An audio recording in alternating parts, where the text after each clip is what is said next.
the US Congress and presidential elections. Voting, the people's chance to decide who they want to run their country and represent their interests. But how does it work in the United States of America? Across the pond, voting is quite different. Like the UK Parliament, the United States Congress has two houses, the House of Representatives and the Senate. Unlike the UK, there are public elections for both houses, and a third separate election is held to choose a president. In the US, the president is both the head of state and the head of government. In the UK, these roles are carried out separately by the monarch and the Prime Minister. The House of Representatives in the US Congress is designed to give a voice to the people of every local voting region of America.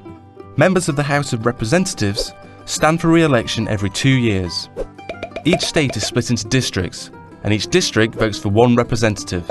The number of districts depends on the population of each state.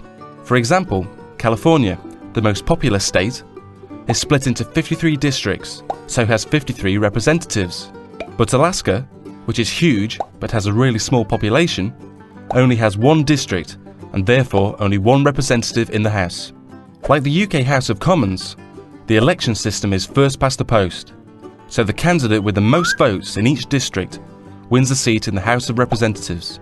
The party that wins a majority of seats in the House takes control. The ideal situation for a president is that the House is controlled by their own party. However, with elections held every 2 years, there's always a midterm election in the middle of a president's time in office.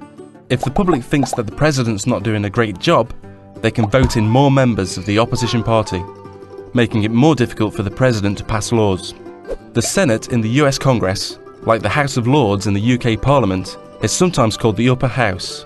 George Washington described the Senate as the saucer that cools the coffee, meaning that it's their job to scrutinise and question all proposals made by both the House of Representatives and the President, before voting to decide whether they should proceed as law.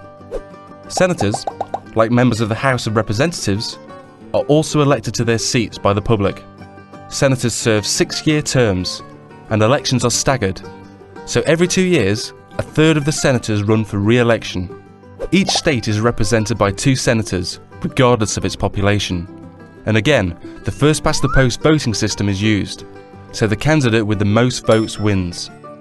So how do Americans choose their leader?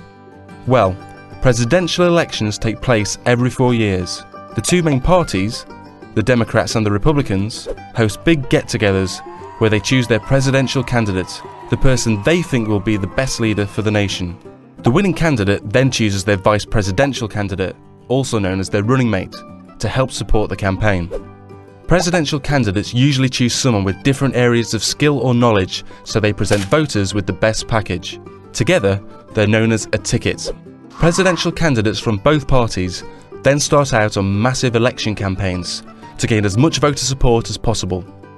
They travel across the country and hold great big campaign rallies where they set out their policies and their ideas for the whole country.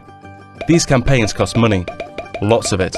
So both candidates have large campaign teams who help raise the tens of millions of dollars needed to keep them afloat.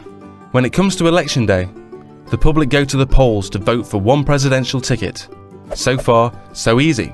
However, the public don't vote directly for their choice of president. Instead, a system called the Electoral College is used. Each state is allocated a number of electors that will make the final choice. A state has the same number of electors as it does senators and representatives. In most states, all the electors will vote for the presidential ticket which received the most support in the public vote. Finally, the presidential ticket with the most Electoral College votes becomes President and Vice President of the United States of America. So that's how things work in the US. A democracy like the UK, but on a much larger scale.